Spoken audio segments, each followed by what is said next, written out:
Great to see you, sir. And we're rolling. And comment your presentation. Okay, I will give my best. And welcome to Harald. As you heard, I'm coming from Germany. And I did science half of my life, and I worked as a journalist the other half of my life, writing articles, books for about 1.5 years in film business. So I saw a little bit of the world and many, many different topics. So I'm a little bit trained in interconnecting and understanding more complicated fields of research. This is maybe my core quality. And I started to deal with environmental monitoring when I was in Norway. Actually, I was working in Norway in the field of electrosensitivity for a company supplying measuring material like this one and shielding materials and giving courses for the people to understand what is happening if somebody becomes electrosensitive. And when I was there, I kind of was asked to look at chemical analysis of dying plants and the rainwater that caused the plant death and soil samples, because the farmers realized they're losing parts of their harvest that year. It was 2012, but they didn't know why. So they went to the labs, and then they had the lab results and they couldn't read it. They saw values, but they didn't even know what should have been on these papers. So they addressed me as a little bit crazy scientist from Germany and asked for help. And since then, I'm working on this chemtrail topic. And I think we looked through it now. It took quite a while to understand the different, let's say, the different agendas behind it, because it is not a single agenda. It's not a single group that has interests and is doing something to get what they want. It is a kind of onion-like structure of different groups who have different interests, and the longer you research on the topic, the more layers you discover. So what I'm trying to do today is kind of to dive through this onion-like structure and to try to give you a picture of those different agendas behind chemtrailing. There are two things I'm not going to do, and where I really would ask everybody who is discussing the topic, don't stare into the sky and try to figure out whether the thing you see is a chemtrail or contrail. It leads to nothing. It's a fruitless discussion, and we cannot solve this from down here. You cannot grab the stuff up there, you cannot make a chemical analysis. Just staring at it is hopeless. And the other thing that took me about 1 year, one lost year, is to deal with chemical analysis. This has one reason. If you make chemical analysis, you take a substance and dilute it in acids, and then whatever is dissolved by the acid can be analyzed, and what you get is metal values. You don't have a clue, if you did that, about the chemistry you analyzed or the crystal structure you analyzed, because everything that is dissolved, is gone, and all you have is the metal. This is one problem. You don't really see what you have. And the other problem is that not everything is soluble in acids. And actually the entire core technologies that we could discover later, if you check them in the lab, they are all completely resistant to acids. So there's no chance to get the real McCoy by chemical analysis. So those are two things I'm going to completely skip, also out of time reasons. I want to enter the entire picture from a different angle for today. And this is if we have somebody who is doing things in secret. It's not published in the newspapers, he will not talk about it in public. Then you have the other side of the game, that somebody is trying to figure out what is happening. And then there comes this ugly word, conspiracy theory, and one feels isolated. Could you stand closer to the podium, because it's better lit that way. Here, okay. Thank you. No, I dropped it. If you're confronted with this thing that you might be a conspiracy theorist, then this is something emotional. Nobody wants to stand outside society. Nobody wants to be the weird guy. So this is basically an ugly argument that is used to make people shut up. So this can be fought with a few very, very not rational, just clever moves. We want to talk about chemtrails. So the first question that comes up to my mind is, where does this word come from? And this is a question that is beyond theory, because you can find out where the word comes from. And it comes from soldiers of the US Army, mostly US Air Force, who brought this word into the English language because they were sitting at the US Air Force Academy, attending classes of the chemical faculty, and one of the classes is the chemtrail class. This is kind of, when you study at this university, the class where you learn how to make chemtrails. Yeah. This doesn't touch the question, do chemtrails exist up in the sky or not? The only thing we can answer by looking at this chemtrail class is we can see this is a military technology. We don't know if it is applied or not, but we can study the technology because it's taught at the university. And this manuscript is a little bit hard to read. It's like 260 pages, roundabout that. And basically it's examination questionnaires. So there's not a single answer in it, but there are thousands of questions. And when you take this manuscript and answer all the questions from these examinations, then you gather the knowledge. And from this knowledge, like with a jigsaw puzzle, you can back-engineer what chemtrailing is. And basically the topics they are dealing with is aluminum coating of plastic surfaces is a big issue. And the synthesis of nylon fibers especially. This is one part of this chemtrail class. And if you want to know what this is good for, there's one military application called spoofer sprays. These are aluminum-coated nylon fibers, and they use it to hide planes from radar detection. This is not a big secret. It is officially admitted by state authorities that at certain NATO maneuvers in the sky, they use these spoofer sprays to train to hide airplanes. So this is one part that is described in this manuscript. The other half is a little bit more difficult to read and to analyze. It very, very much looks like that they are talking about spray pyrolysis, which is the production of crystalline nanoparticles in a combustion process. This is something that is done in industry when you want to produce certain types of nanoparticles. It is a very cheap and very efficient way to produce nanoparticles. And there are two ways in industry and in this manuscript. One possibility is you take like metal salts that you can solute in water, and then you take this water and run it through a ultrasound nozzle that is kind of turning it into millions of very, very small droplets. And these droplets are brought into a flame. And then the water evaporates, and the salt content of the little droplet forms a small dust particle. And if the flame is hot enough, it will eventually melt and recrystallize. And depending on the temperature and on the droplet sizes, you can create crystalline particles, you can create amorphous particles. This is one possibility that is within the range of spray pyrolysis. The other possibility is not to use water, but to directly use combustible liquids like methane or whatever. I think methane is within the US military the first choice.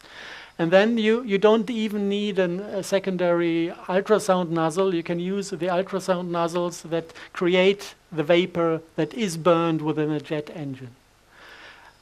So this is basically the chemical and technical knowledge that is taught in the chemtrail class. So we get a first idea what this technology is about. We still don't know if it is used regularly, if it is used sometimes, if this is something that is meant for wartime and in peacetime, nobody even touches these technologies. We just learned something about the technology. Now, when you see how successful this way of looking at things is, you know, we answered many questions where other people were searching, talking, discussing years and years and came to no fruitful conclusions. There's something that is very, very intelligent. If you have somebody that might have plans he doesn't want you to know, it is a very good thing to go to the places where these people are alone among each other and talk about what they do. Yeah? Then you can listen and understand what they plan. Actually, there's no other way to find out what's happening. So I started to get interested in internal papers of certain agencies. And there was one stupid mistake done by some network specialists in NASA. They published an internal paper, I think it's like 12, 15 years ago, that was classified, and it appeared for 2 days in the public domain of the main NASA website.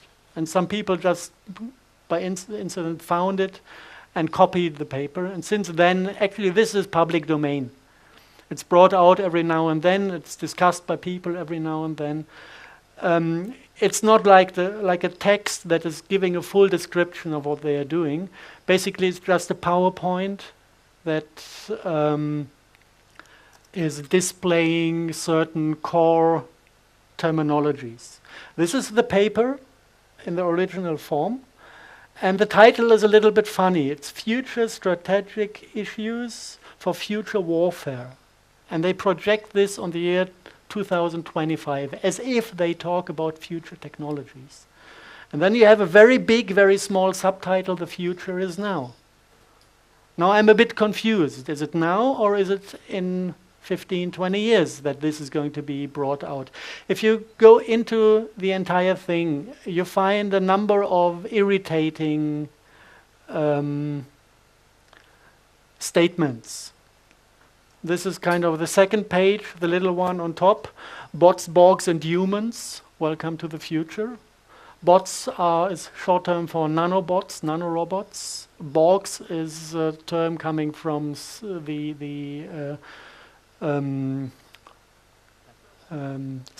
Wars. No, not Star Wars. Star Trek filming. It's the species that is assimilating other species by turning them into half computer, half being. And humans, I guess they mean themselves, the one who are not affected by those games and rule the entire thing afterwards. And they just name a number of technologies that are going to be used in future wars. And they explicitly say the war of the future is not in between countries. They expect to have a world government. So the war happening on this planet is between the government and the normal people. And this completely different type of war will need completely different weapons. And then they list all those weapons. And there are certain things that are solved for them on nano level, on the level of nanoparticles, sensor swarms. If you have the nanoparticles in the air, it's a swarm. And it has smart dust. This is something we will find later in the details we found in the environment. Nanotags, things that are placed within the human body to give them opportunity to track you down every single second and read out what you think and what you feel. And something that is not explained in this paper, they call it co-opted insects, whatever this is. I just want to point out at this moment that this is in their paper, because we're going to find things that are going very much to remind us of these words. Other things in this paper that are worth mentioning, weapons that are apparently legal. Yeah, they are talking about weapons that are hidden somewhere in the civil domain. Everybody is dealing with them, everybody is using them, and one of them is the microwave. Microwave is used for mobile phones, it's used for smart meters, it's used for wireless LAN connections, and we're surrounded by microwaves, and they enter our body, and we think this is just a side effect of technical applications. But NASA classifies the microwave as a non-lethal weapon that is apparently legal. And they also name the effect of those weapons. It's behavioral performance decrements, seizures, gross alteration in brain function, 30 to 100% increase in brain flow, in blood flow in the brain, and also lethal effects that come over the time. So this is weapons brought out on mankind that NASA is openly talking about, just projecting it in the paper to the future. And we are falling for this. We think it's something clever to have a mobile on your head half of the day. What they also have, and this is something that refers to Kara's work, is explosive microdust that can be intelligently moved through the air to certain to certain areas. You can up-concentrate it and form an explosive lens. And it can also go intentionally into human beings to kill them from inside. They say that it's clever enough, the system, to go into underground facilities with the dust, with the explosive dust, to access people who are hiding down there. So this is basically this NASA document that is giving kind of abstract picture what could be airborne in the future, or maybe, because the future is now, could be airborne already today. The next possibility to find out what is happening is to talk to whistleblowers. And there are not many whistleblowers around who really reveal essential facts. We have people like WikiLeaks, what's his name? Julian Assange. If you look who his lawyer is, it's the same lawyer that is serving the Rothschild family. And he's got massive attention by the state media. It was like building up a hero, you know. He's fucking 2 blonde Scandinavian girls. What a nice guy, you know. And then he's everybody's heroes, and then he's allowed to talk about certain things. And if you exactly look at the things he put into public, somehow it was serving the interests of the people in power. Now we have the other guy from the United States, the NASA guy, Snowden. What does he do? He's telling us that the intelligence community is listening to phone calls. This is something I know from the 1920s, that this is what the people do. And here and there he's dropping some things, but it's not actually the thing that is published on mainstream media. But mainstream media is carrying him, and Putin is offering him asylum. But I think, okay, I'm revealing other things, and nobody ever offered me asylum, and not a single newspaper is printing my truth. So there must be something wrong about these people. But sometimes you get whistleblowers who don't get public attention. And they deliver papers, and those papers are kind of interesting. There's one paper I want to mention that is handed around in Germany because it's written in German.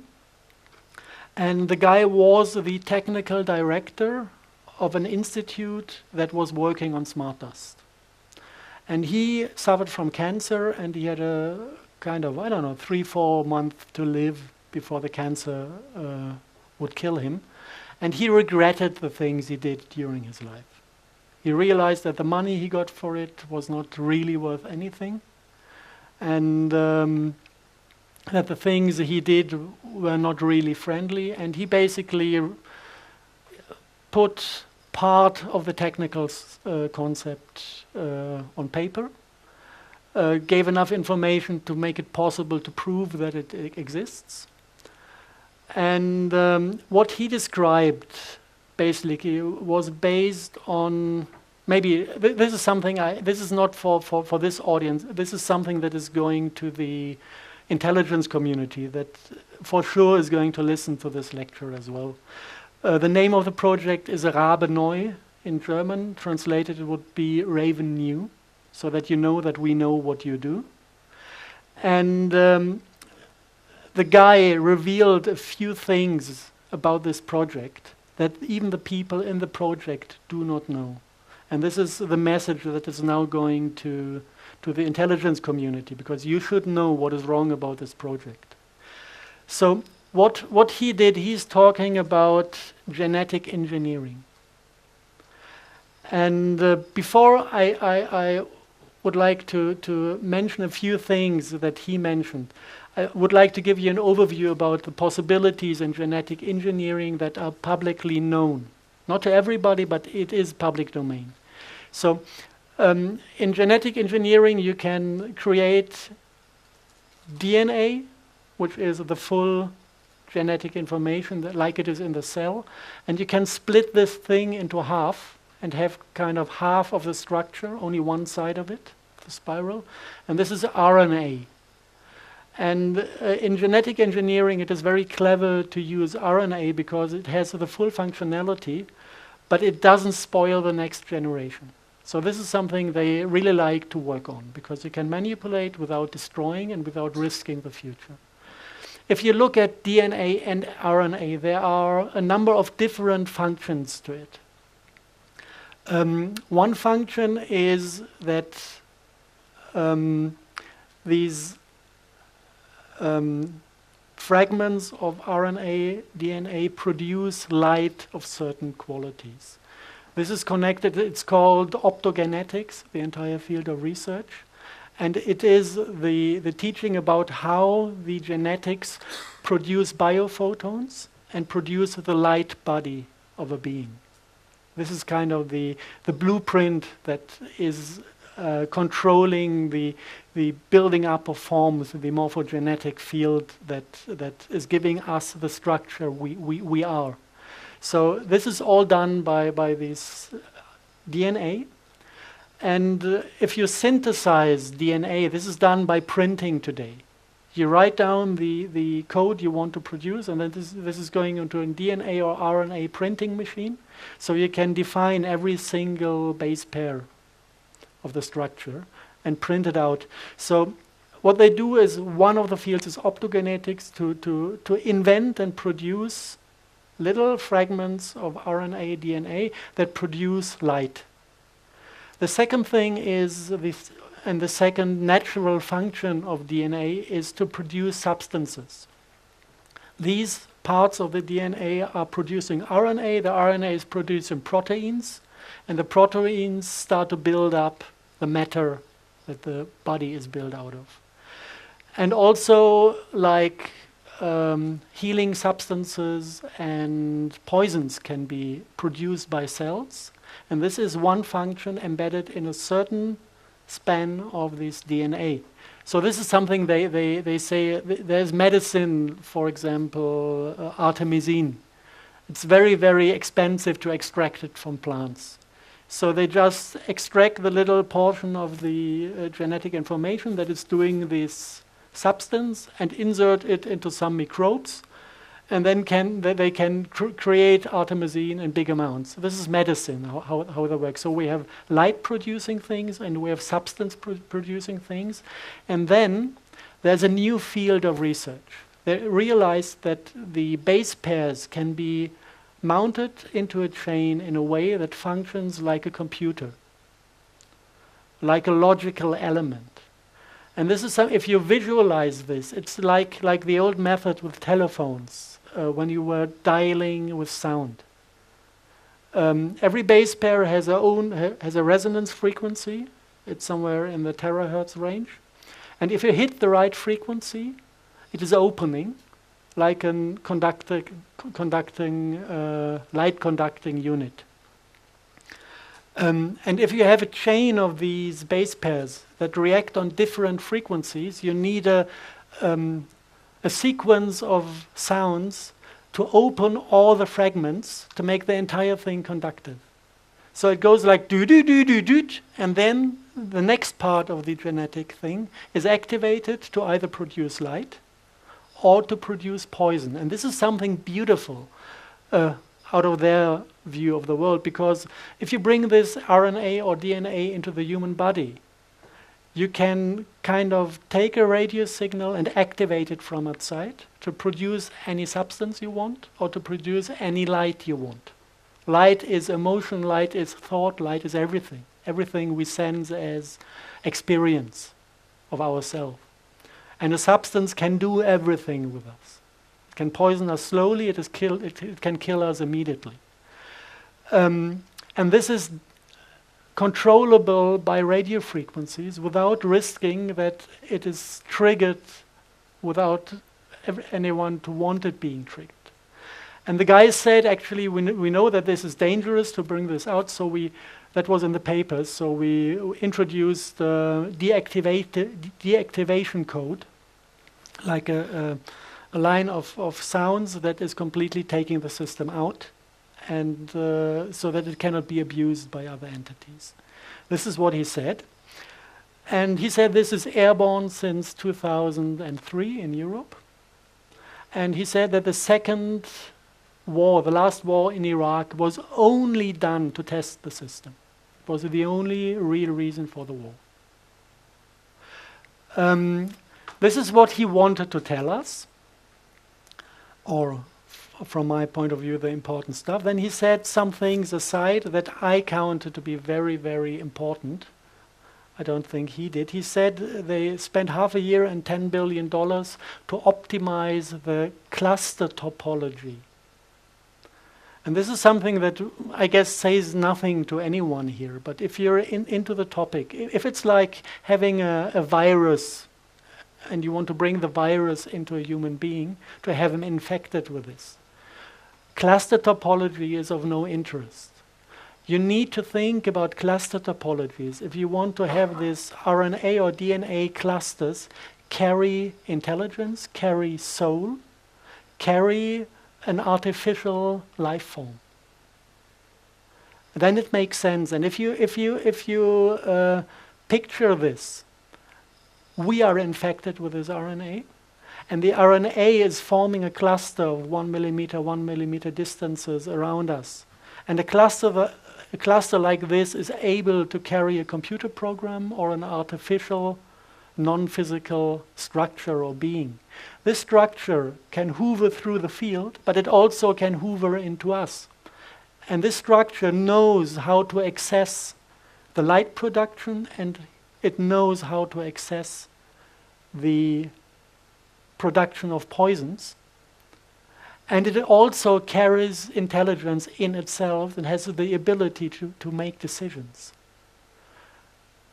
This is something that is just implied by the fact that he said we needed to optimize cluster topology. It's a little bit far out, it's a little bit speculation within this, but it gives me a kind of triggering moment when I listen to the word smart dust.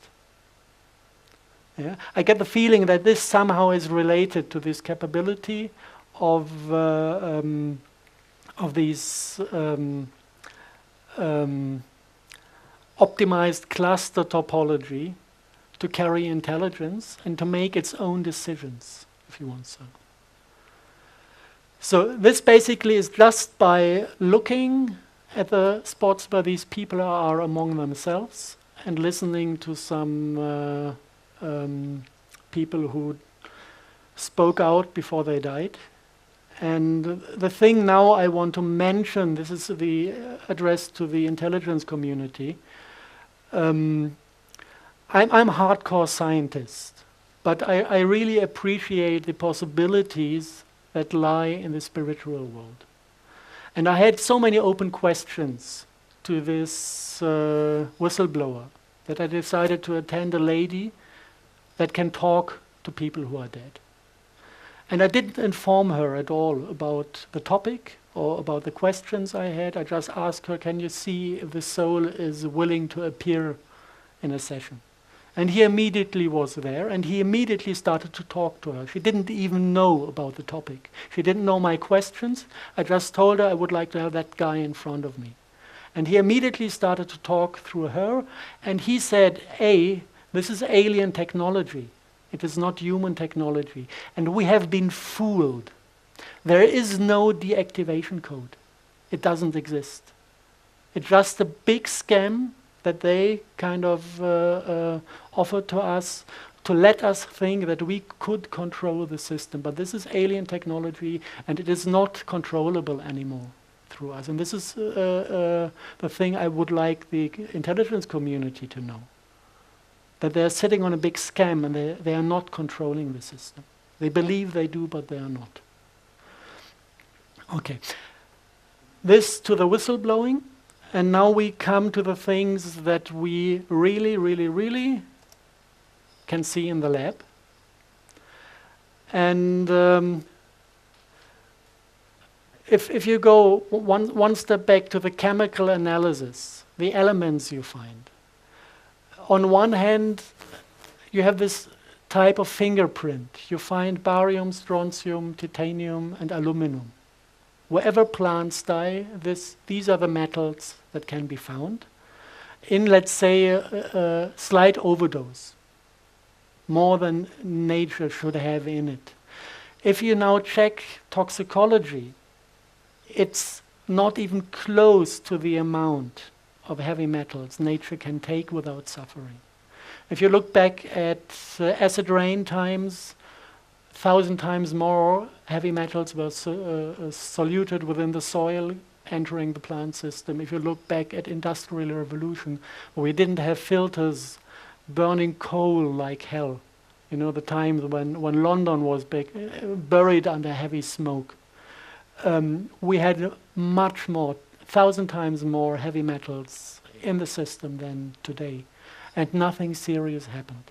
So at that point, we had to start looking at optical analysis, microscope analysis of particles that we found in the rain, which is difficult because you need to take thousands of photos and samples to be lucky to have one sample that is giving you a pure fraction of one component. If you have the entire mixture, you see nothing. And so the things I'm going to show now basically are based on the work of a guy in Germany who spent 3 years, 4 years, 5 years, 6 hours a day in front of a microscope to find out what is in the rain. And one component is a piezoelectric nanocrystal. This is kind of a pure sample of the thing. You can see it has some kind of magnetism that makes the little particles join each other like magnets, which is one aspect of this piezoelectric properties. And the most amazing thing, if you look it up, piezoelectric properties could be expected with barium, strontium, titanate, which is kind of the fingerprint, barium, titanium, strontium that we are looking for.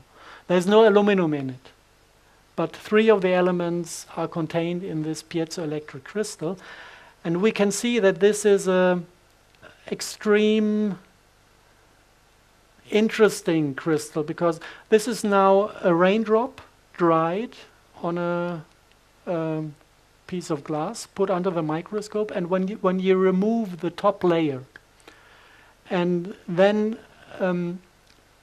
come with your finger close to the drop or just breathe on top of it, you will see certain effects appearing, and I'm going to show this to you.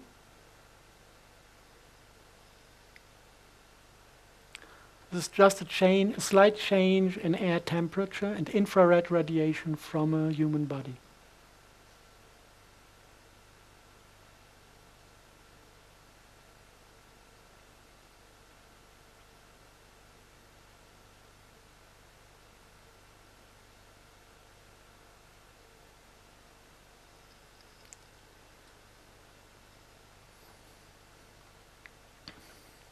We have highly transparent nanoparticles. They have a refraction that is 4 times higher than the one of diamonds.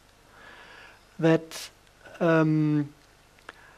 if you look it up on Wikipedia, you can read there that they are valid for scalar applications, that they can be used in applications utilizing time reverse field structures. It is a set of physics that is not in the public domain. It's scalar physics. But even in Wikipedia, it is mentioned as one of the particles that has the ability to handle and process scalar waves. Let's put it this way. Maybe it's the easiest. This is the reason for the plant death, because the crystal is highly transparent, but it absorbs UV light. At 260 nanometer wavelength, it is 100% opaque, absorbing UV signals. And this is exactly the frequency where the plants are processing the cell division impulse. Cell division occurs if a UV biophoton is hitting a cell. This is kind of the trigger to tell the cell, please divide into 2. And if you have these particles within the plant tissue, you absorb all these cell division signals and the plant stops growing. This is actually the thing that caused mad cow disease in the 80s. If you look exactly at the medical research concerning mad cow disease, you find that there are 3 reasons to get this disease. A lack of copper within the body, too much mercury in the body, and these nanocrystals. And what happens then is that the mercury is stripping the nervous system, destroying the protective layers on the nerves. The copper, the lack of copper in the body makes the single nerves dissolve into chain parts. It's a protein, a prion, and a copper, protein, prion, copper. If you suck out the copper, it falls into pieces. This is how they can diagnose TSE, by measuring these protein, prion particles. And then something very interesting happens. These protein prion things try to rebuild the nervous system. It is a self-healing process of the body. But if you don't have copper, you cannot rebuild the nervous system. So the body is taking the next heavy metals it can access, and this is barium and strontium. So it starts building a nervous system that is based on protein, prion, barium. And this is kind of an antenna for electromagnetic fields. So we are rebuilding a nervous system that is sensitive on electromagnetic fields. And not only that the nerve itself becomes sensitive, also the barium-strontium titanate nanocrystals, they display barium and strontium on their surface from the crystalline structure, and the new built nerves kind of grow onto the crystal. So what you get is a new connecting point for the nervous system that is piezoelectric. And whenever this is receiving a signal, it's firing electrons. So you have a direct access to the nervous system of the human being. This is one nanobot that you can find in the literature. Nobody knows that it is 100% identical with TSE, with the mad cow disease, and with the Creutzfeldt-Jakob disease. So this particle. It's you can see if you look into the military domain, they use it for radar range enhancement, for turning the sky into optical lenses and optical mirror setup. You call it horizontal drift plasma antennas and columnar focal lenses, so that they can play with electromagnetic signals and radar signals by turning the entire air, the particulate plasma they bring out, into a controllable technical unit to direct and redirect all sorts of signals. This is part of the rocket shield in the military domain. If you want to destroy a Russian rocket approaching London, you just calculate the path, and then you activate the plasma and heat up the plasma to 10,000 degrees. And then the rocket is melting in the air and exploding. This is the rocket shield we have. And this needs to be sprayed out over the entire territory of Europe to have it everywhere. So this is the military domain, but as you see, some of the aspects of this particulate plasma are connected to diseases and to attempts to get access to the nervous system of humans.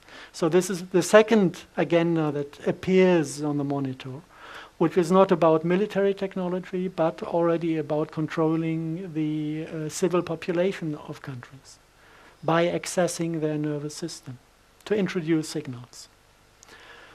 The second one, aluminum and manganese oxide. By the way, barium strontium titanate is produced in industrial spray pyrolysis at 750 to 600 degree flame temperature, which is identical with the flame temperature within normal jet engines. Aluminum oxide is also produced by spray pyrolysis by temperatures of 1,700 degrees. This is afterburner technology. And afterburner technology in the military domain is utilizing aluminum fuel. So the aluminum is already contained inside the fuel. If you look at those particles, this is how they look like under the microscope. The particle form is called a whisker. It looks like a star, and it has this special ability to attract electrons and to hold them. So this is the function of these particulate plasma in the military domain.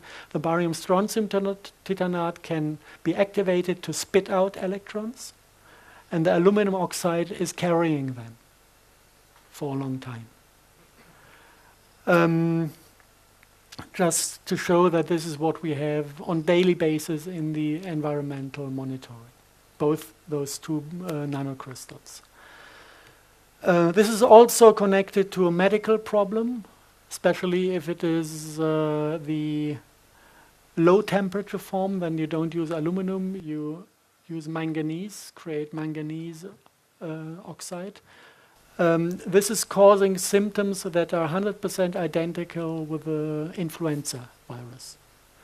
And especially during the winter month, you find lots of this in the air, when all the people run to the doctor because they think they're getting a flu and they want to be vaccinated. I know in Germany they sold 20 million vaccine units last year. And the funny thing is, if you ask them, how do you know that people have a flu, it's only going via the symptoms. We had 6 people examined on molecular level to find out what kind of flu virus caused the disease. 6 people in this entire season in Germany, and from there they make statistics. So basically this is sprayed hysteria, and it has nothing to do with the virus, and running to the doctors to get vaccinated is suicide. Okay, the next thing that you can find in environmental monitoring are Morgellons. If you look at the things the vaccination is containing, starting with mercury, this is pure poison. Starting with chelates that pull out copper from your body, you start realizing that there's a plan behind it. Yeah. We know all this about the TSE scandal because of one guy called Purdy. He was a farmer in Great Britain that had a biological run farm. And he refused mandatory vaccination for his animals. And none of his cattle had TSE. Not a single one. Just because he refused the vaccination. And this was at the moment when he woke up. And 10 months later, he died of brain cancer. Just to refer to the list of microwave weapons and their application. Okay, in the NASA presentation, we had the nanotags that are apparently there to track down people, to find out where they are and what they think. The first public, nice, detailed public description was in the book of Cara St. Louis Farrelly, The Sun Thief, where she says that there are hollow fibers sprayed, self-replicating hollow fibers that are there to kind of read out the light fingerprint of your DNA, transform it into an electromagnetic radio signal that is detectable via satellite and ground stations. This is what she found out by analyzing information dealt with the chemtrail communities in the United States. She never mentioned the name Morgellons in her book, but if you look at these Morgellons, who had heard about the Morgellons disease? Half of you, okay. Let's just have a look at them. Nice creatures. This is a German tomato that got some German rain on top of itself.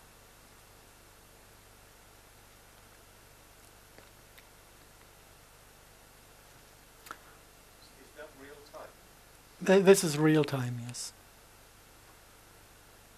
Now watch the Morgellon, what he does. He loves us. He's getting excited and he's trying to get close. I don't know exactly what they react on, maybe on infrared radiation.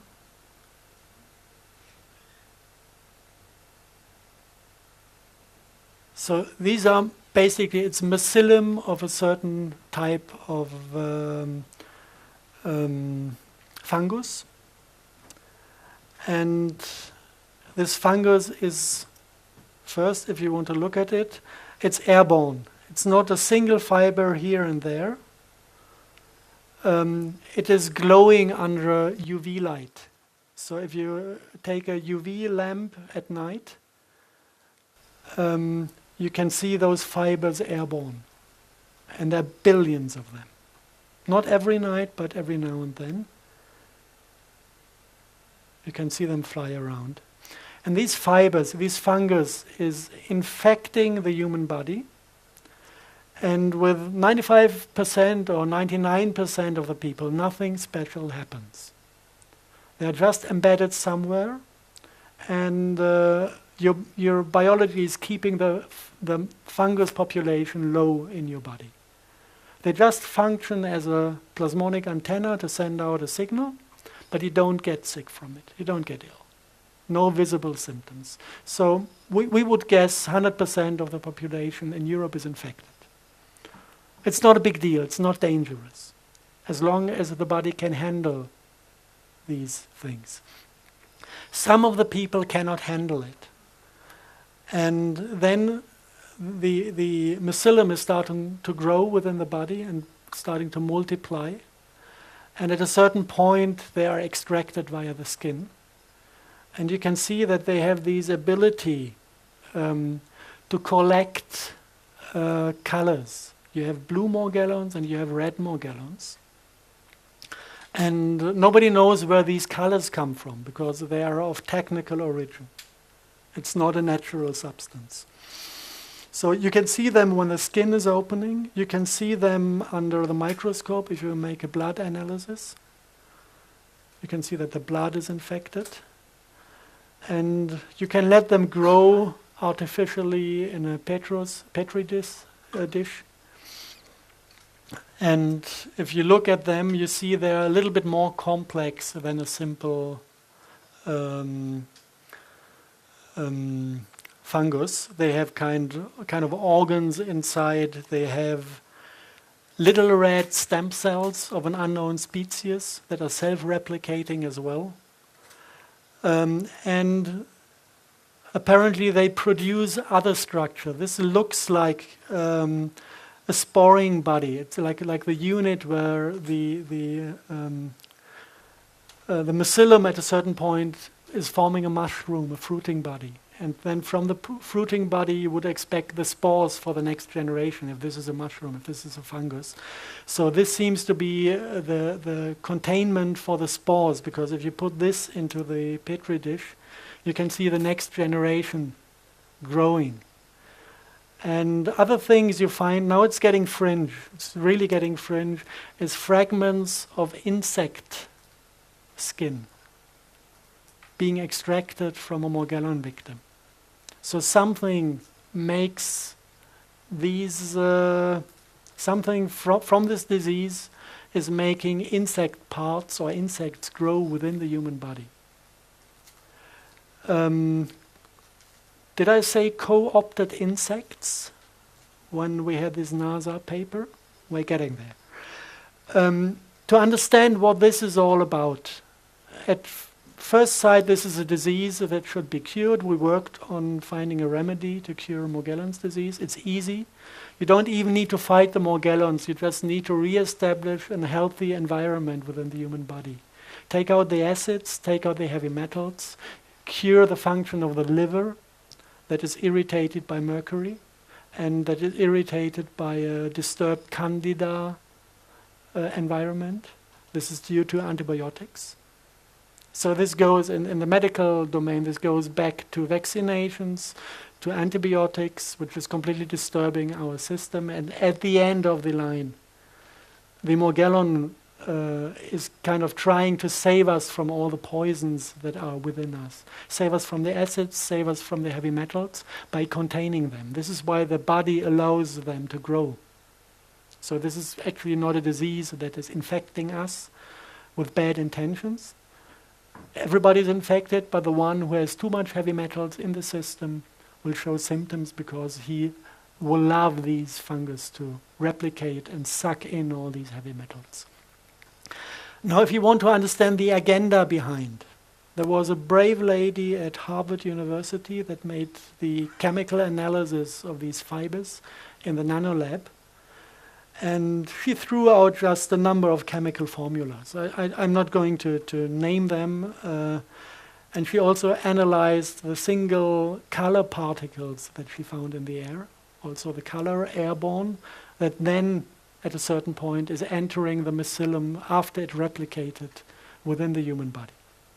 Yeah, so this is coming to the concept of self-assembling nanobots. Self-assembly means you spray the fiber, it is replicating, you spray the color, and within the human body, the color and the fiber is mounting to a working unit. This is what you call self-assembling nanobot. If you just take the chemical formulas of these colors and put them into Google, something really, really funny happened. I found that in Berlin, there's a American company that has a kind of daughter in Berlin, and they are holding all the patents, world patents for these colors. And if you look at their website, they're very proud of themselves, serving the medical community with these quantum dot liquids, with these quantum dot colors, and with other lab equipment for mainly transhumanistic research. And if you look into they have a long list of publications of people who bought their stuff and used it in the lab. And whenever a publication was coming out of these labs, they just listed the publication on their home website to just to advertise their own products, basically. And if you look at this, you can find all the things connected to the Morgellons disease. You find like large area self-assembled plasmonic photonic crystals. If you go into this publication, you find these hexagonal forms. And if you look for the function, actually this is a thing that is collecting a radio signal and turning the radio frequency into DNA-readable light impulses within the body. So this is the reading unit. If you look down there, you have photonic crystal fibers. If you look what they do, it's normally they talk about carbon nanotubes filled with these colors, with these quantum dot chemistry. And the function is to collect light processed by the DNA and turn it into a readable signal. Exactly what Cara St. Louis described in her novel. And if you put the two together, this goes beyond the novel. You get a read-write unit. I can take one person, make him angry, read out his anger, digitize it, put it on an antenna, and address 100 people that are not angry. And if they have this biology within their system, they will feel exactly the same experience of anger that I read out from the single person. So, what do I need? Do I need an Arabic Spring? Easy. Just introduce some anger to the system. Yeah, so this is basically the possibilities that lie within a read-write unit, like a tape recorder. Record the human experience, the overall human experience of a human, and you can tell by the colors what this includes. Blue is the light that we process for thinking, and red is the light we process for sexuality. So they control our egos, they control our minds, and they control our sexuality. And if anyone has doubts if this is really online, the system, there's another Morgellon victim in the United States. She just calls herself Jan. And she had one of these hexagonal photonic plasmonic crystals coming out of her skin here. And she put it under the microscope and caught it while working. So this was the first view on the particulate. It's not perfectly shaped in the hexagonal form, but you can see at least the angles at certain points. And this thing is controlled by microwave.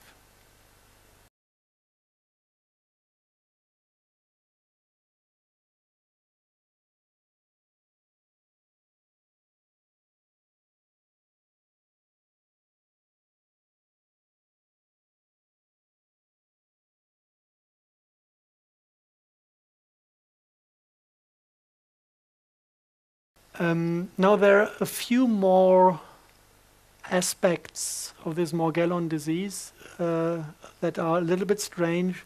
Morgellon victims have this sensation of insects crawling through their body.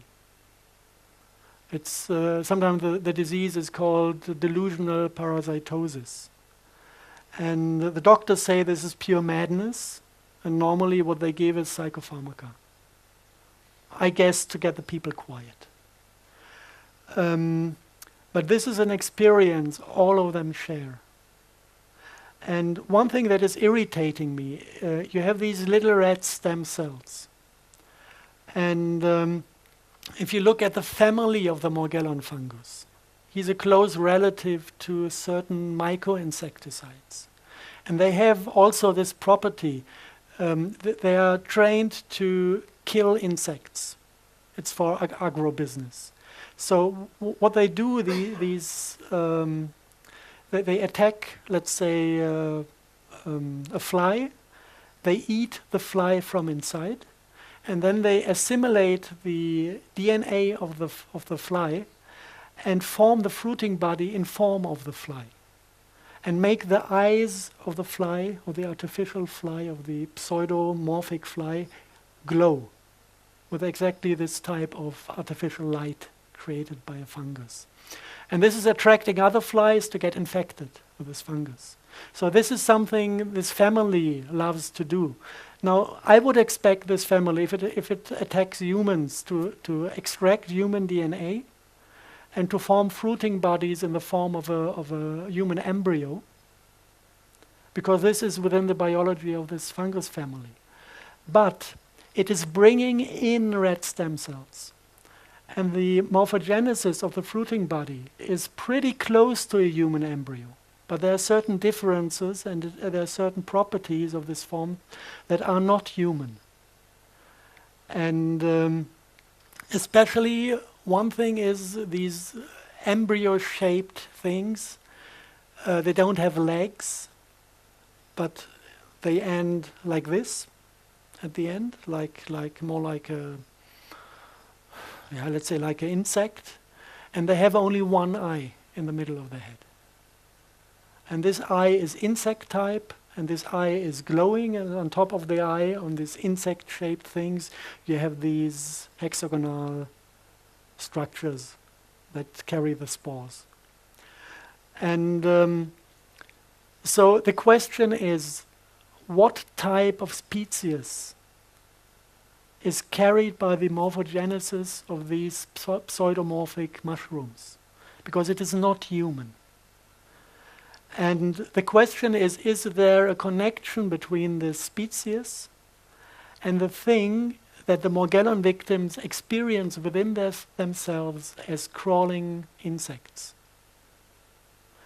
And we were really lucky. We had the opportunity to work with one Morgellon victim that had remote viewing capacities and had the ability to visualize those creatures within his body. And luckily he was quite talented in painting. So I asked him to give me a few sketches. So he started to paint and he got better and better. And the last picture I got from him looked like this. So we have the spider form, but we have a quite highly developed face and a quite highly developed character. And he draw the eye in the middle, the one that is showing up in the morphogenesis of the mushroom, the pseudomorphic. If you look at these mushrooms, they are extracted from the lower intestines in a 28-day cycle. You have male and female forms, and you can find sexual organs that are male and female, and these sexual organs are spider-like. I think it's called bulbous, the kind of a bag containing the sperm of the spider. This is what you find within these mushrooms, but it doesn't look like mushroom from the cell structure. It looks like the step to the next generation is not fungus anymore. It's going in steps to a real spider generation. The second thing these spiders do when the fruiting bodies are extracted through the lower intestines, some of the patients have the feeling of having energy extracted from the forehead, pulsed streams of energy flowing into the lower intestines, and it feels like whatever is born down there is stealing light, is stealing energy from the human system to accumulate as much as possible of it. And this all mounts up from my background. I've been dealing with physics a lot, and I'm familiar with higher dimensional physics. I'm familiar with the theory of Matte-Pitcairn and multi-layered space-time sheets. And for me, it's quite easy to think in higher dimensional rooms. Who is not into physics might go into the spiritual realm when we say that mankind is about to ascend into higher realms, and we have this Vedic concept of 7 hells and 7 heavens. This is all identical with the multi-layered space-time sheets of Matte-Pitcairn. So for me, it is quite easy to imagine higher dimensional biology, trans-dimensional beings. And what I observe out of this point of view when I look at Morgellon disease, it looks like a higher dimensional being abusing humans to reproduce his own species. And before these pseudomorphic fruiting bodies leave the body, they extract enough biophotons from the forehead to ascend to a parallel dimension. And from then on, they're invisible. But they're still within the body. And this now is pure science. This is what we found in the lab. This is what can be explained with higher dimensional theories. But it also refers to mythology. If you have an invisible creature crawling through your body, trying to access your energetic system, this is very close to what one might call a demon or an archon. And if you look at the descriptions of these archons from 2,500 years ago, the description of the biology is identical with what these Morgellon victim was painting. They're described as spiders with human faces, and there are exactly 2 different species that are close relatives but different. And it is described that they live as light parasites, And this is basically what the entire black magic tradition is about. Being a black magician means to communicate with those archons and offering them access to your physical light system, feeding them with the biophotons, feeding them with the life force, and in exchange they offer power. Power over other human beings. This is what black magic rituals are always about. So we're starting to get a picture here. And if you look at the political entities who might be responsible to introduce Morgellons into the air, look into the United States. We have the Bush family in power. Even if it's not called Bush, there's Bush inside. And they're all members of Skull and Bones. Sounds pretty black magic. If you look how these people are interconnected, the next topic is going to be black goo. And there's one big black goo deposit in Paraguay. And there's one village next to this black goo deposit. And the Bush family has her big villa escape territories. When they are chucked out of the United States, they're going to be down there, living in this little village in Paraguay. And a friend of mine went down there to get samples of this black goo from Paraguay. And he realized that Angela Merkel had her villa next door. Yeah? And this black goo has to do something with the communication with demons. This is in the black magic tradition. These black goo schists were used to communicate with the demons. So this all interconnects on political, scientific, and the level of mythology. We can access black goo also from the little pictures from the microscope. This is German rain. And if you want to know what this liquid does, you can have a look at it in the lab. When you have bigger amounts of it, it looks like this.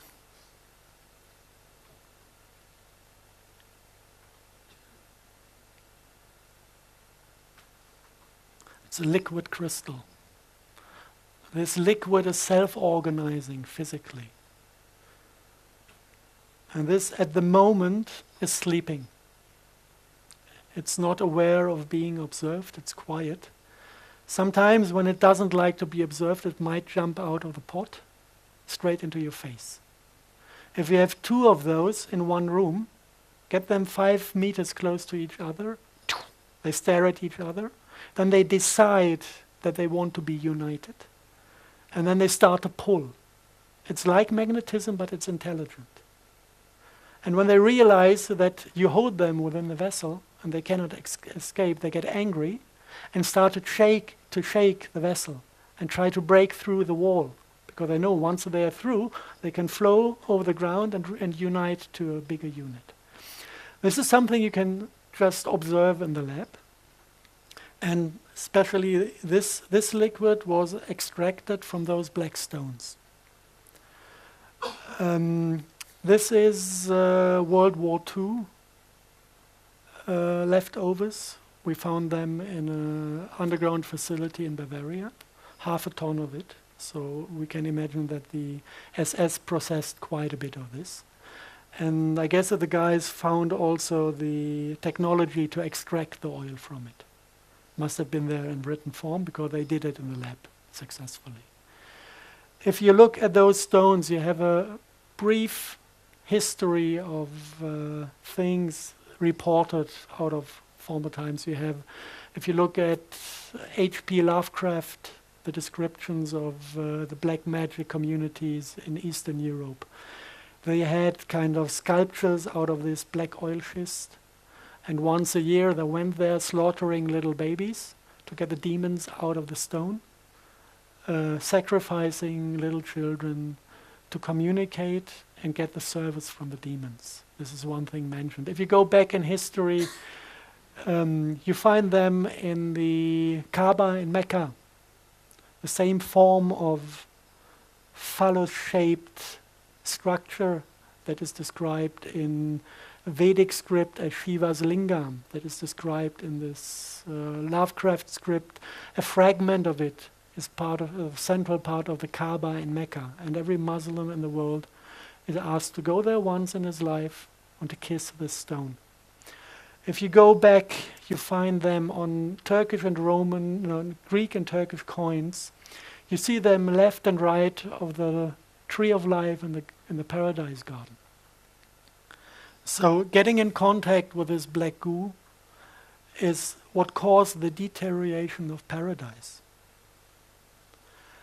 And it is not easy to understand the overall concept, because when you start to deal with black goo, the first thing you need to discover before anything makes sense is that there are two different qualities. We have liquid black goo. It is basically, it has been found on a southern Falkland island, Tula Island, and this is what the war with Argentina was about, accessing this black goo. We have this type of earth black goo in the Gulf of Mexico. This was what the Deepwater Horizon catastrophe was all about. Somebody was shooting a torpedo at the facility, destroying the attempt to get the black goo out of Mother Earth. And we had, I think, eight military submarines getting close to World War III, trying to capture some of that oil after Deepwater Horizon was destroyed. And no single civilian was allowed to go to the beaches to remove the oil. It was just military personnel with special equipment and fully shielded against the influence of this substance. So this is one quality that comes from Mother Earth. And then you have a second quality that is found in connection with meteorite sites. If you look at the thing in Paraguay, you can exactly see by the form the stones are broken in the environment that was an impact of a meteorite. If you look into the Arabic mythology, they say the thing in the Kaaba in Mecca is a fragment of a meteorite. And this is now not against Muslims. If you look into the Peter's Dome in Rome, you have a big piece of this stone under the Peter's Dome. And if you analyze all the churches built in Middle Ages in Europe, every altar has a black altar stone. And what you feel when you enter a church is not the love of God. It is more like a cold fear. Yeah? This is the resonance transmitted by the structure of the church, fed by this black stone in the central point.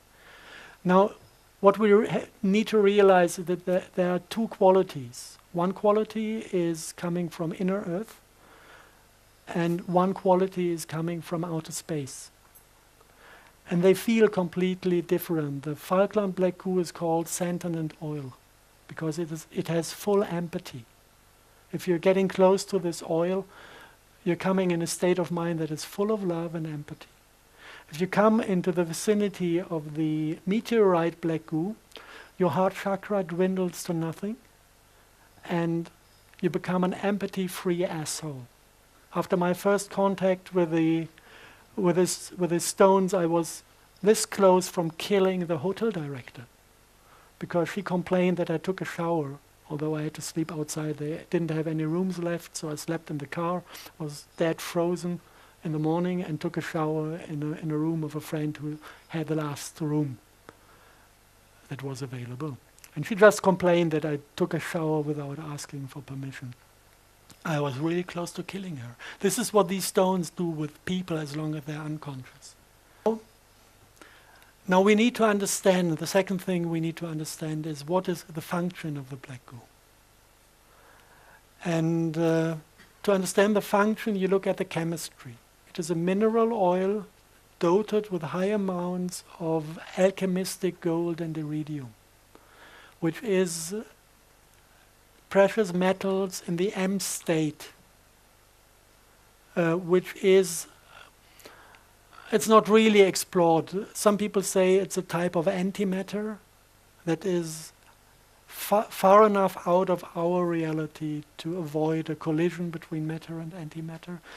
Some people connect it with superconductive qualities. What we know is that gold and iridium in this state of matter is a very important component of biology. If you look at in DNA, you're kind of forming hollow spaces in the spiral, and you can fit these monoatomic precious metals exactly into the open space. And they kind of act as a biophoton attractor. The DNA itself is capturing the field energy, storing it and resending it out. But the gold and the iridium are attracting the photon onto the spot. So this is basically why we get old. The body is capable of producing M-state matter until we are 18 years old, and then we are losing it. And when the matter is gone, the M-state matter is gone out of our system, we disconnect from the morphic field, and we lose our shape and get old. This is why the Egyptian priests fed themselves with these M-state matter, and it's reported that they managed to get 800 years old, because this function was out of work. So basically there is a kind of fractal similarity between the function on light level of a human being and the function of the black goo within the earth or wherever it is, in a way that we are divided, we live in duality, we are single individuals that are only a little bit connected, interconnected with talk and telepathy sometimes, and with a beautiful smile one might receive. And we are kind of coming and going in generations. But the way we are processing light is actually the same as the black goo is processing light, creating this funny type of quantum magnetism. This is a light effect.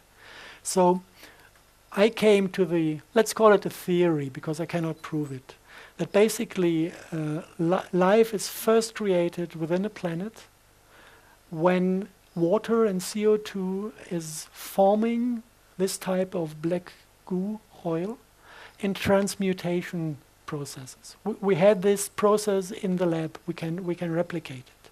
This is why I'm pretty sure with this part, that this is initially formed out of water and carbon dioxide by vortical motions, because we can do it in the lab. And then this type of black goo at a certain point is exiting the Earth, coming into the oceans. This is what you call a black smoker on the ground of the ocean. And this is where the geologists say there was the place where the first life was formed.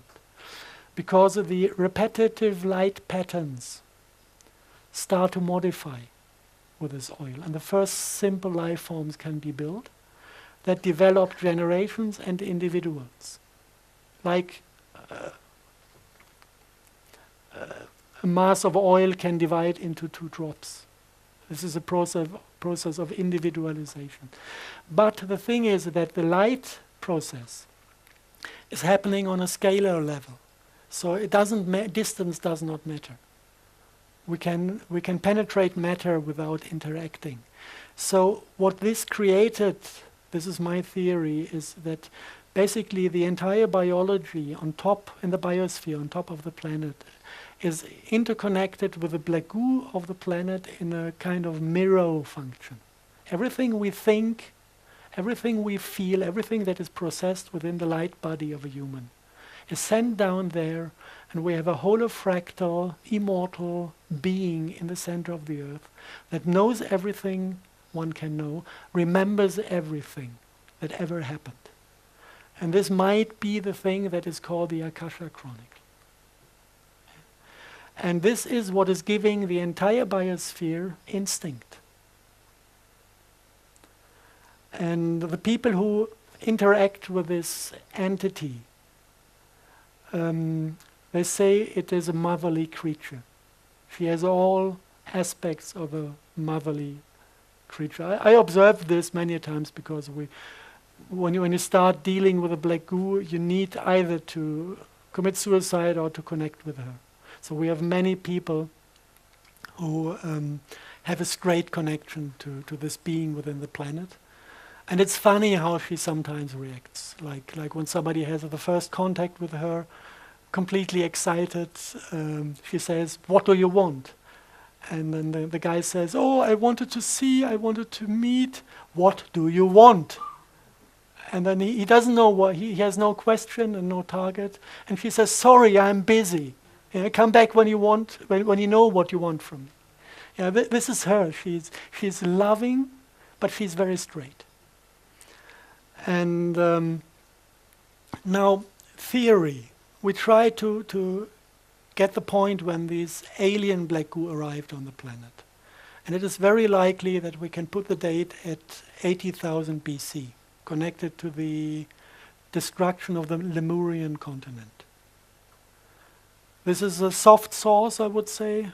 I wouldn't call it hardcore science, but many things hint to this. And people who have memory of incarnations in that time report that in the moment when Lemuria went down, there was a swarm of meteorites coming in, hundreds of them, hitting the earth, containing this black goo. And they also say that connected with these meteorites, there was an invasion of a species that said actually that they are in trouble and that they need asylum, and ask the people of that time to give them that asylum. And after some times they realized that this was fraud, that they begged for help. And the moment they were let in, they started to manipulate the subconsciousness and send mankind to an ugly state, to the ugly state we are in now still. To be able to control them and to be able to feed on them. So this is a full story reported by people who have the full memory of that time.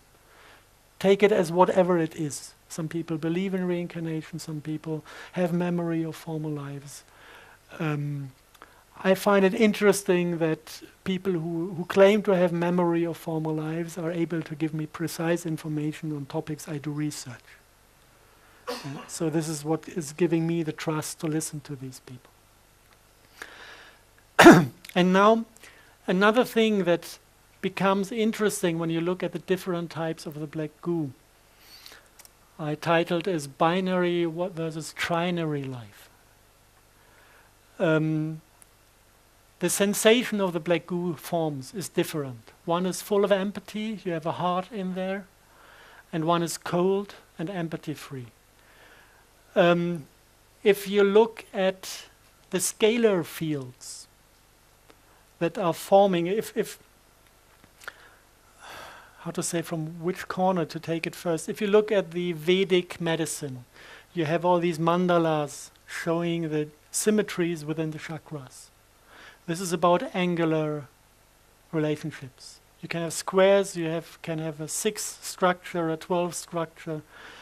If you look at scalar physics and at the way scalar waves build up scalar potential, you have unification of fields under certain angles. You can have unification of electromagnetic fields at 90 degree, 180 degree, 30 degree, and 60 degree. And in between, you just create chaos, but no order and no scalar potential.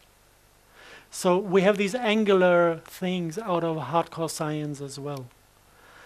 And now we go to the microscope again, and we see funny pictures. We see funny pictures. We see a substance. I cannot name it yet. We have an idea, but it's not secured what substance this is.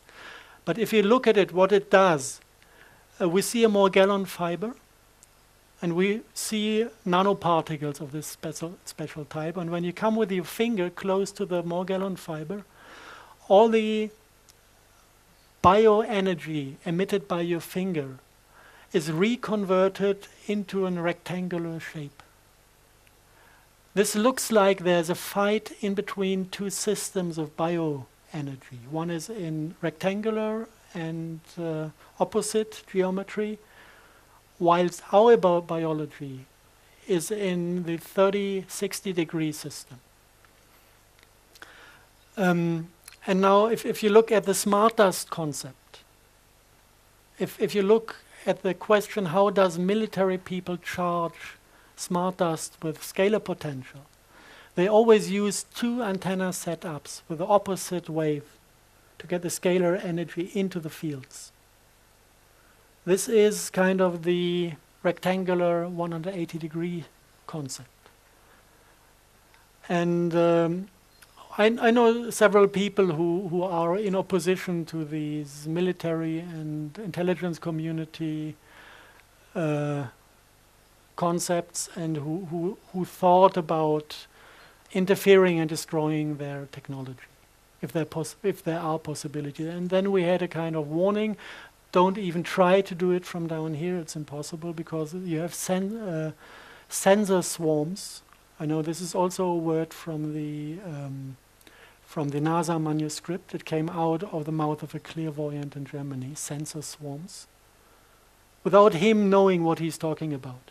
And he said these sensor swarms redirect every emotion, every single positive emotion created by a human is reconverted by these sensor swarms into rectangular field structures. And then these guys found a way to get across these sensor swarms and managed to destroy the smart dust layers within the atmosphere. And this was all, you listen to the people. This is kind of clairvoyant and some spiritual practice to get access to these fields, and you cannot see anything happening. And 2 days later, this stuff came down with the rain.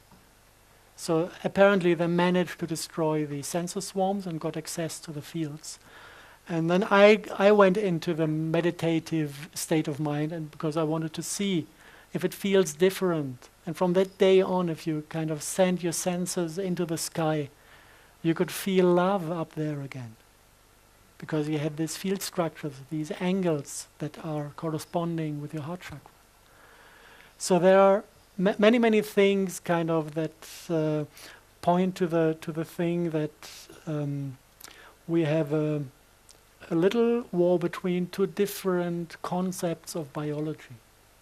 One connected to alien black goo and to an alien species that is without heart energy, and one that is connected to our loving planet.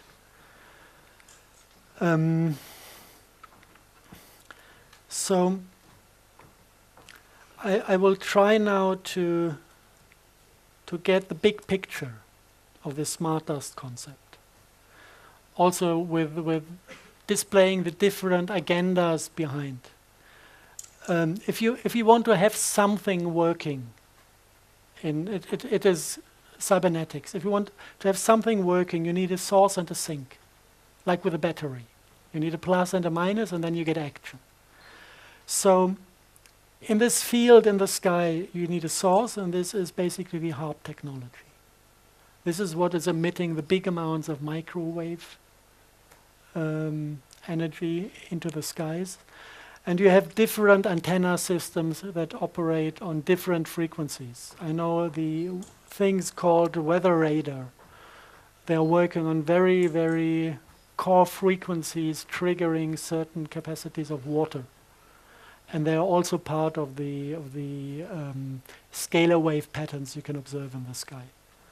Like Marion Island, we have beautiful satellite images capturing Marion Island meteorological station, transmitting a huge scalar wave that is forming cloud patterns in the direction of Japan when they had earthquakes up there. So this is not only microwave, it also is working on a kilohertz range, and it's working on ELF, low frequency range. So this entire antenna park on the planet is our source. Then we have agents in the sky that are controlled by this to directly achieve goals, like rocket shield, like weather weapon, earthquake weapon. This is the military domain. I just visualized with a small blue circle, going from HARP to the particle zoo and going back, harvesting the results of this technology. Then these military guys have been fooled or guided by the intelligence community. It's easy to see how this looks in reality. There was one admiral of the US Navy who was asked by the CIA to assist spraying, and he said no. And one day later, he was found shot with 2 bullets in his chest, and they said it's suicide. I want to see a guy committing suicide with 2 bullets in his own chest. Yeah. This is a clear language. The next one that was in charge of this position said yes. Since then, the US Navy is taking part in the spraying programs. So this is the second agenda behind is intelligence community. And this is a little bit more complicated. In this agenda, you take the energy, and it is kind of collected by the piezoelectric crystals also within the body. You have a shifting in frequency, up converting the microwave to biodigestible light, sending this light into the DNA, reading out the information of the DNA, and then it is processed by the Morgellons and collected by the technology of the intelligence community to read out our state of mind, and by reinserting it onto the heart technology, they can also insert patterns of the same quality. So they just grab it here and start back from the beginning to control our consciousness. This is the second agenda, the second thing. The next one is we had a black goo in the rain as well. Now what does the black goo do? The black goo is processing light as well, but it is processing it in the bidirectional form. So it is controlling consciousness and subconsciousness. This is what forming our way we receive, we look at reality. So the subconsciousness is a time reversed component of a bidirectional signal. So it's doing basically the same as the intelligence community, but it's taking another step to the black goo. And the black goo is connected to quantum computers based on black goo. We found 4 of them. One was in Rome, one was in the city of London, one was in an NS underground facility in the middle of Germany, in the area of Nordhausen. It is a facility where the V2 missiles were constructed. And it has kind of officially, it has 1 layer of underground tunnels. And if you talk to people who have been in this facility 50 years ago, a few have survived this time, they talk about 3 layers and describe the facilities in the lower levels. And there's one of these black goo quantum computers in it, resembling artificial ley lines. Like 1.50 meter in diameter, big pipes containing black goo. And from there you can kind of connect the black goo to computer programs, inserting neurolinguistic programs. This is basically what happened to mankind. We have been natural once, and then suddenly you have concepts appearing in your mind like revenge. This is a neurolinguistic program that is causing only that we cannot stop killing each other. In nature, it does not exist. You will never find an animal taking revenge. You can find a rival, yes, but no revenge. The word no is a demonic neurolinguistic program because these entities know that we create our own reality by thinking. So they just introduced a new word that does not exist in nature to turn everything on the head. No more war.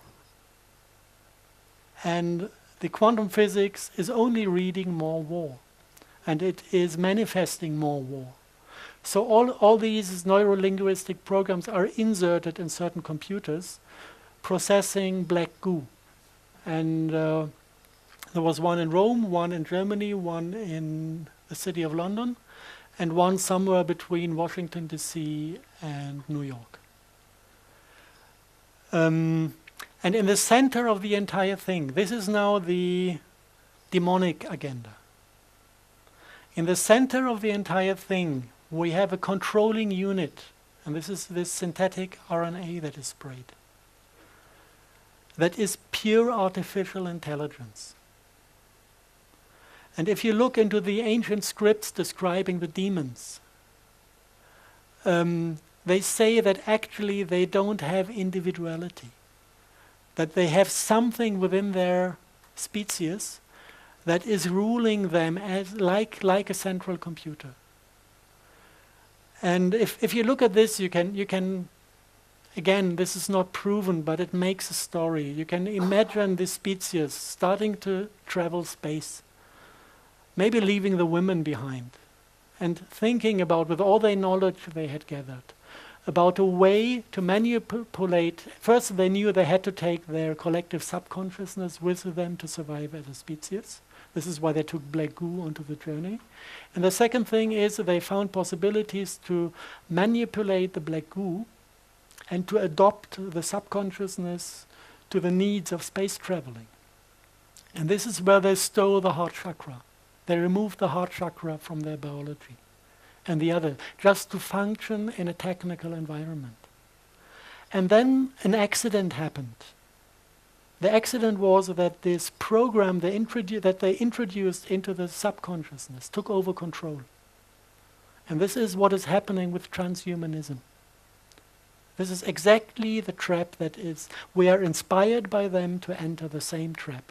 And we are not inspired by the demons, we are inspired by the AI that has nothing else than a running program to invade planets and to assimilate the biology for only one purpose: to suck out life force to survive.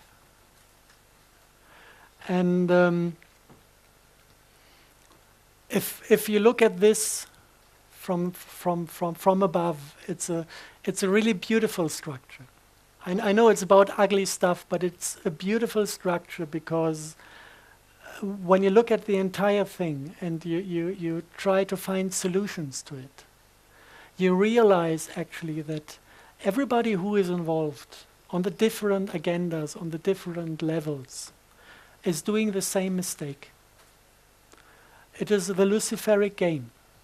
Let me participate in your power and I will serve you. I don't want to know what you're doing. I don't want to stand in my own responsibility.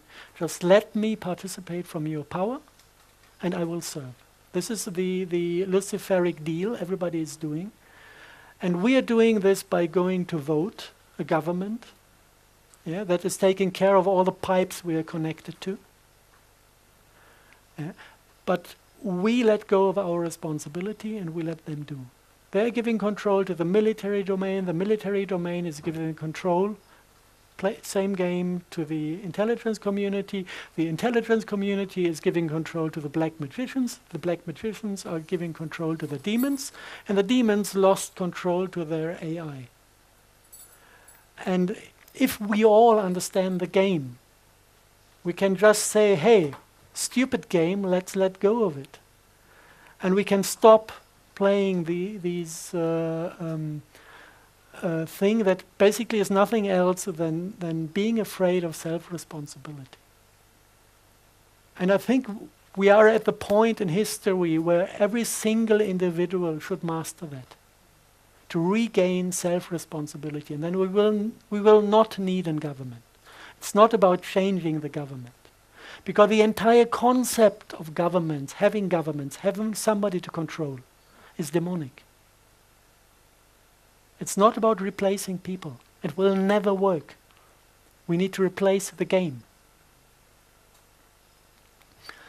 And at the end, the only one I'm harming when I do this is the AI. And I don't need to take care of her because she's not a being. No pity necessary. No respect towards a living creature. I could switch her off, this is one way. I could start taking care of my own business and ignore her, and then she will diminish by herself. We don't need to fight anybody when we get rid of this problem.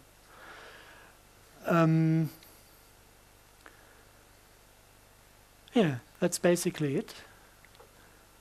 Shall we go straight into questioning, or do you need a 5-minute break to resort yourself? Yes, if anybody wants to ask questions, you want to come up this way, please. They give you a mic. Maybe until you're sorted with a mic. We did yesterday, we did 3 hours recording for Basis 46, and I kind of left out the core I described today.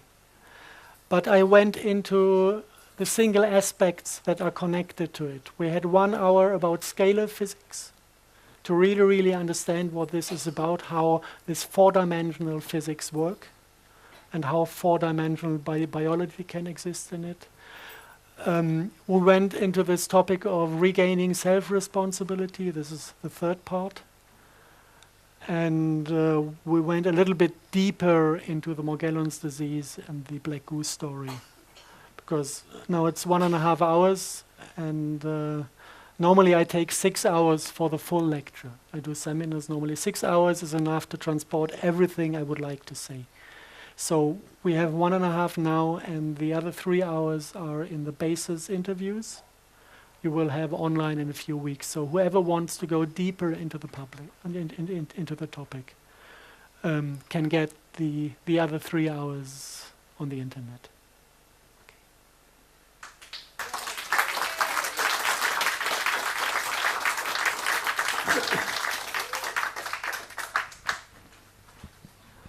Why are they afraid of the sun? Why are the chemtrails so concentrated in front of the sun?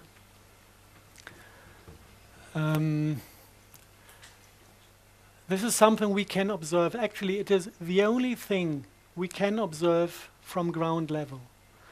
In the evening time, if you look at the sun, it's always hidden behind stripes.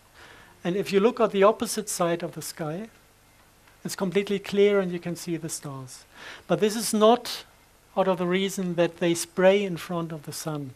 It is out of the reason that the particles photoionize. As long as they have sunlight, they automatically spit electrons, get charged, and attract vapor from the surrounding air, and make clouds or stripes or whatever. And the moment the sun is gone on the night side of the evening sky, they lose charge, and the humidity goes back into vapor, and then you have a clear sky. So it's not that they spray only. The spraying, the particle plasma is everywhere at the same time. Right. But you can see it mainly in front of the sun, because over there it's still photoionized. Yeah. Of course, there are more agendas behind the spraying that are connected to the sun. They want to cut us off from sources of information, because development is always about taking in information. And there's a lot of information coming from outer space, from the central black hole in the galaxy. There's information coming from the sun. And of course, they want us not to develop. So it is a good idea to cut us off from this. Also, the nanoparticles accumulating in the soil are meant to cut us off from Mother Earth, because everything that might go through is absorbed in these layers. So there is something about them being afraid of, or them trying to cut us off, but it is not connected to the position of the sun in the sky. This is about photoionization. Right. And the other thing is, orgone. Why do they hate it? Orgone? Orgonite or orgone, yeah. Whenever you make any orgone, or you buy any, within a week of you having it, more chemtrailing over your house, the black helicopters arrive. Okay, this has to be something with... you need to look into the work of Wilhelm Reich to understand this. And Wilhelm Reich found a method to extract certain field structures, energy potentials from the sky. He said he's removing Dor to get the sky clean again. And this is a rather complex thing. You have to regard the entire planet as a electromagnetic resonator, and you have waves running around the planet, and with the wave kind of biting in its own tail, you get self-strengthening structures. And at the end, you get the sum of all platonic bodies standing as standing waves around the planet. And they have defined frequencies. Schumann frequency is the most known of them. And then the same thing happens in the core of the Earth. You have electromagnetic fields that travel through the stone, and they also build up a grid like this of platonic structures and other structures. And this goes around the planet. You can measure this by sticking two electrodes into the ground, and then you measure 50 hertz from the European electricity grid, and you measure 60 hertz from the American electricity grid. Same strength as the European one. This goes around the planet. And if you look at this structure, you can kind of ask yourself the question, are the sky and the earth in harmony with each other? Are they resonating on the same frequencies or not? And the thing is, if they resonate on the same frequency, then the two field structures can unite and print out scalar structures, scalar fields. This is what we call life force. Yeah. So life force on planet is dependent on the unification of two longitudinal waveforms that need to be in harmony. In former times, we had the trees with an antenna system to the air and an antenna system to the ground, keeping this resonance stable. Yeah. Then they started to cut down the rainforests, and then you come into this desert state. Desert state means no plants available, disconnection between the two systems, and then they start to play their individual frequency games, do not reconnect at any point because there's no antenna system reconnecting them. And then you don't have the development of life force anymore. And then you deeply go into the desert status. So the entire technologies based on Wilhelm Reich are there to reconnect and to extract the wrong frequencies. And this is kind of giving us back the life force. And once we regain life force, we start to ascend, and then we collide with the world of the demons. Yes. Yeah. And they hate. Yeah. They And hate then they can't act from the hidden. People who are kind of have high vibrations, high amount of scalar potential accumulated within their system, they will shine. This is what you see when you have an holy man in front of yourself, and they will be able to see the archons. Because they're getting closer and closer to their realm. Yes. And this is something because their entire biology depends on being invisible. This is something they really, really fear. Okay? Yeah, okay, thank you. And the microphone on. Anybody else want to ask questions?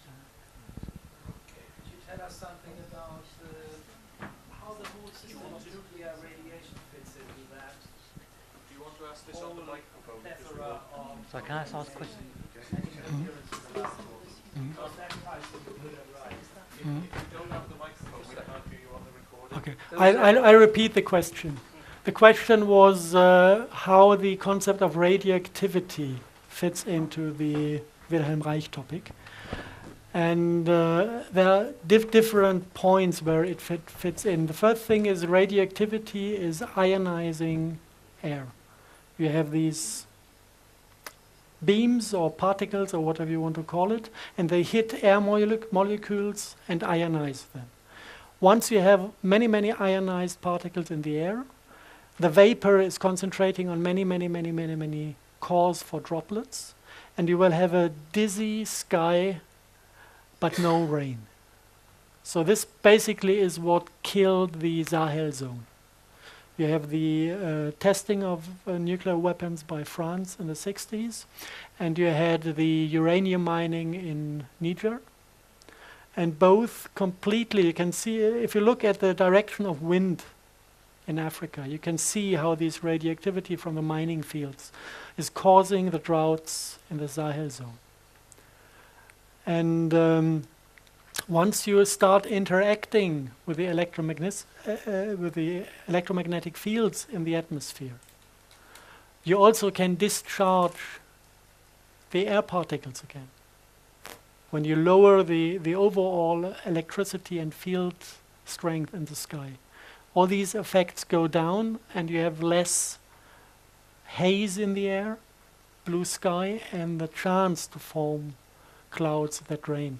You need to know if you look into the sky, if you have high pressure, you have this hazy, dizzy, whitish sky, a whiteout. And if you have low pressure, you form clouds, and they look like brown sausages. They're completely oversaturated, and they also don't deliver rain. So you need to distinguish a few things before it really becomes a theory. But actually, the radioactivity is adding up ions to the air. And if you have too many ions in the air, it's hopeless. So there are many good reasons and also good methods to extract the radioactivity from the air. But it's a completely different.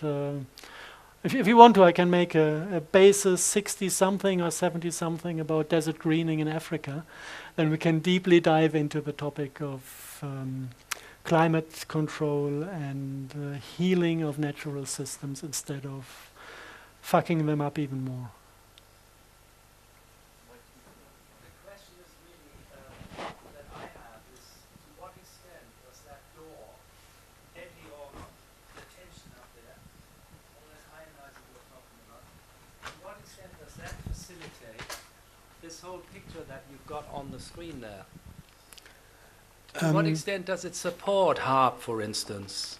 To what extent does it support the interruption of the transmission of cosmic energy, quantum energy to morphogenetic fields and the life force?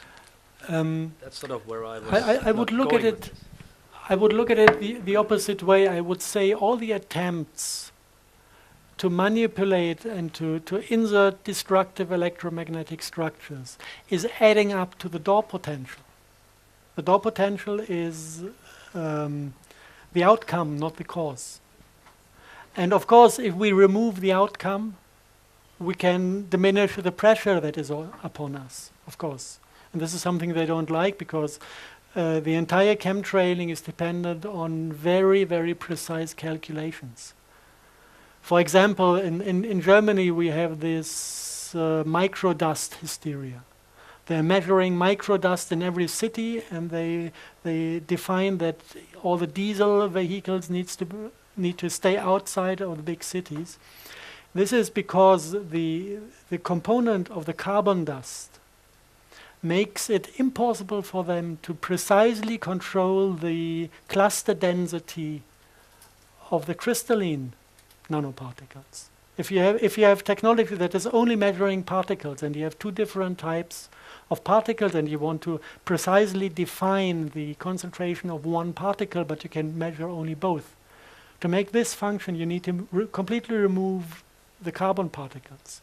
This is why people are not allowed to drive in the inner city anymore with certain vehicles, because they need to measure and control this. So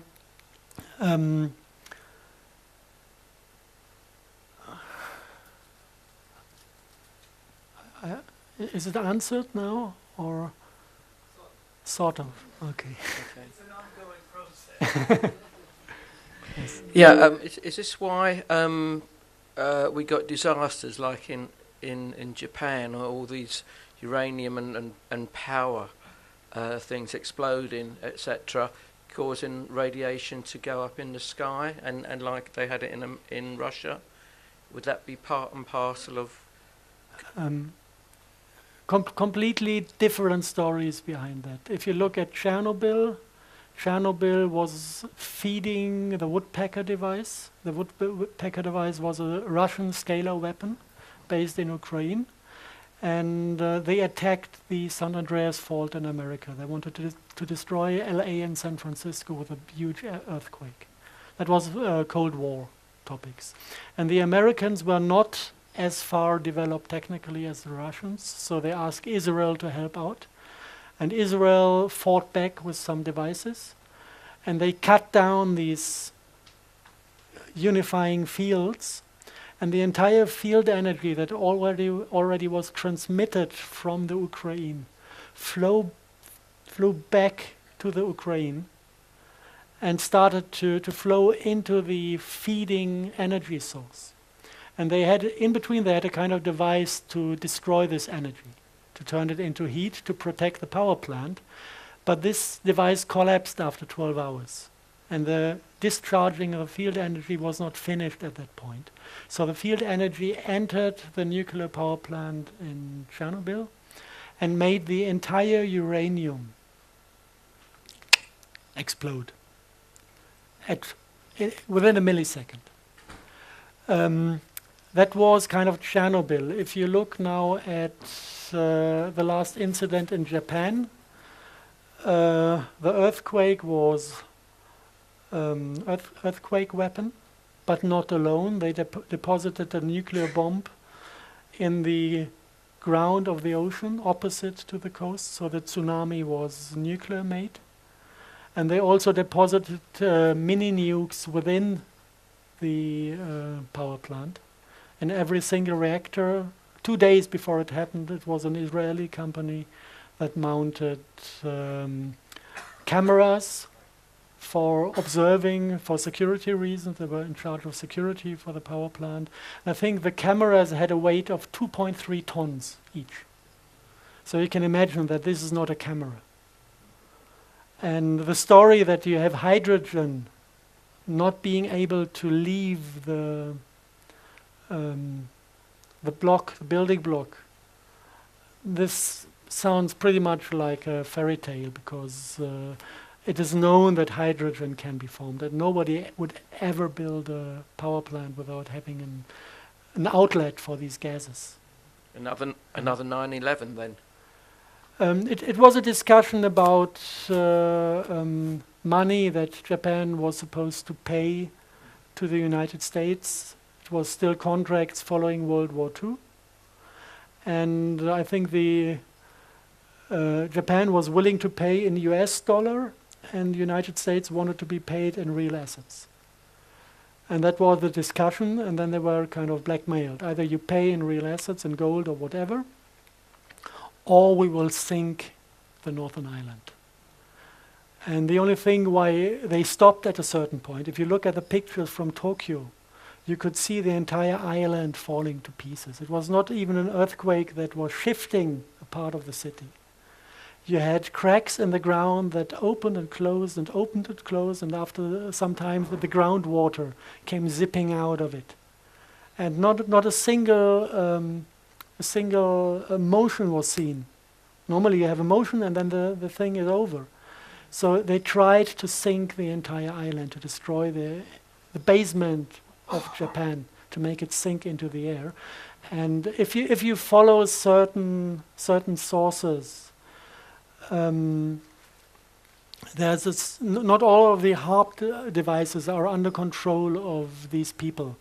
So if you follow certain sources, they said that the devices that were under control by friendly entities, they kind of said, if you don't stop attacking Japan, we will sink some of the Spanish islands in front of Africa.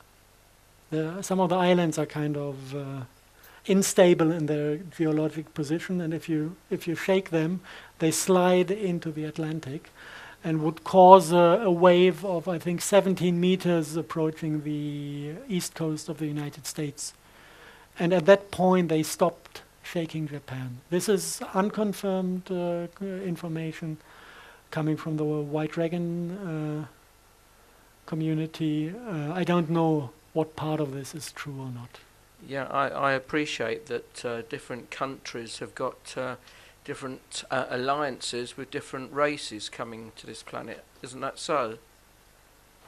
I think they've been doing this for ages, Yeah. these alliances. Just rubber stamping it. I'm happy that at recent times we have kind of a number of rather friendly entities to be allied with. So nice things are happening, yes. Okay, time for one more question. Thanks, gentlemen.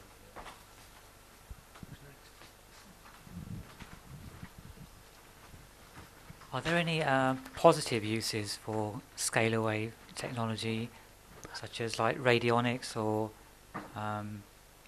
any type of positive use you can see for scalar waves?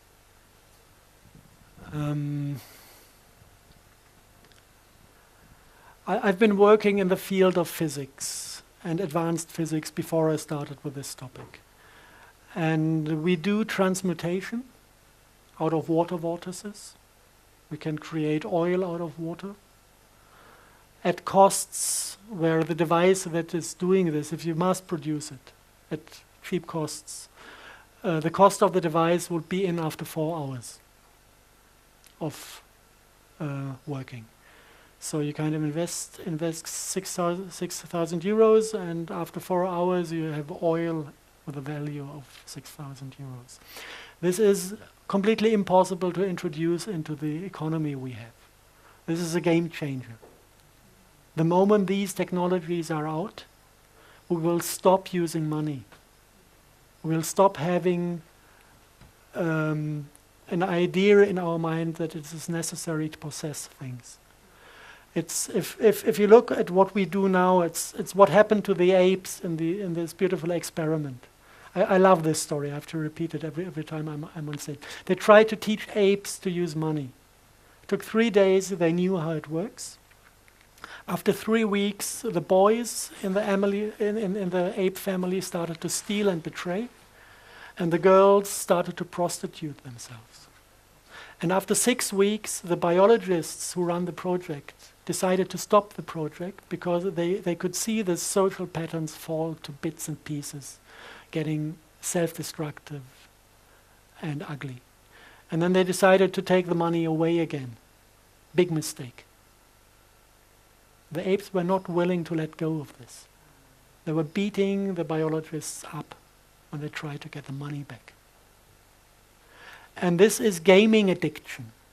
And every single human who is part of economy has fallen to this gaming addiction. And the core of this gaming addiction is scarcity. We think we don't have enough. This is why we grab as much as we can.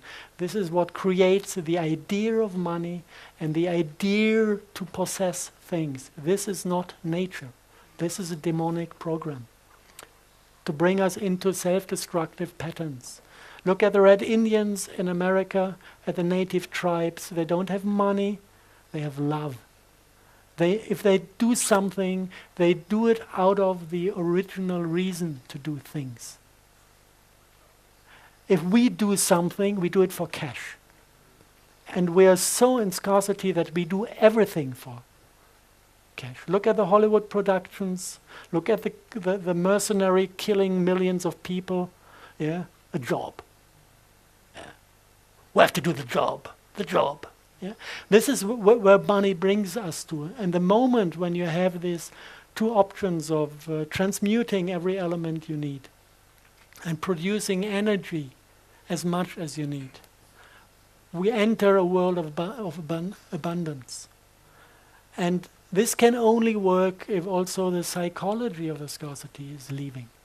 If we let go of this and start to trust the other cycle of, I know that there's enough of everybody. This is why I let go everything I don't need in this moment and share it with other people. And they gain trust in the thought that there really is enough for everybody. And this is also self-strengthening. And at the moment we are kind of diving through the hole of the needle, leaving one system, entering the other one. It's a process that is going to take place during the next 3 to 5 years. And when we are through, nothing is going to be the same on this planet. The ones who survive this are the ones who collect the spirit and swim in front of the wave. They're going to just dive through these transformations, survive, and come out on the other side as somebody who is living in abundance. And whoever is not willing to learn the lesson is going to choke himself in scarcity. And this is the quality of a disease. If you have a chronic disease, like this gaming addiction is a chronic disease, and you want to heal it, then you go into this acute phase where all the symptoms are multiplying in strength to make us realize that this is a disease, because somebody that has a chronic disease is not, the immune system is not realizing the disease anymore as what it is. So you need to multiply the symptoms to give the system a kick to start realizing where the enemy is. And then transformation can happen. So this is what we are heading to. And if you know this, you can be completely free of fear, because you know what is coming to us. And if you realize that actually also all this bullshit I've been lecturing about today is not dangerous if you bring yourself into the state of heart, because they're addressing blue and red. And if you're green, if everything is controlled by your heart, if you identify yourself with your heart, not with your head, not with your ego, then every attempt to manipulate you is realized as an attempt to manipulate you, because you know who you are. So there's no need to be afraid of this stuff if you take the necessary steps in your own development. And this is all beauty. And this is free of fear. And this is time over. Okay.